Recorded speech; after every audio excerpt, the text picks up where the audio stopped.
कभी भी, ठीक है। और लाइफ में अगर कोई बंदा चाहता है कि मैं जिस चीज़ से प्यार करता हूँ वो मुझे मिल जाए, तो उसका एक फार्मूला बता रहा हूँ, किसी किताब में नहीं मिलेगा। अगर आप चाहते हो कि मैं एक शख्स से या मैं अल्लाह से प्यार करता हूँ, मैं मेरा दर्जा बुलंद हो जाए, मैं एक शख्स से प्यार करता हूँ वो मुझे मिल जाए, मैं एक चीज़ को चाहता हूँ वो मेरे पास आ जाए, ठीक है, तो उसका कौन सा तरीका है? सिर्फ एक तरीका है, जायज़।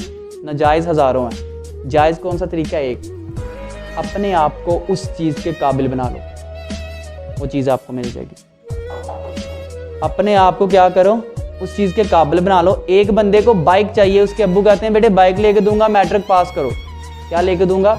बाइक। अगर वो बाइक से सच्चा प्यार करता है तो वो मेहनत करेगा ना, वो मैट्रिक पास करेगा, उसको बाइक मिल जाएगी, ठीक है। जब इंसान को किससे प्यार होता है ना, उसके पास दो रास्ते होते हैं, या रोना शुरू कर दे या अपने आप को उस चीज़ के काबिल बना ले।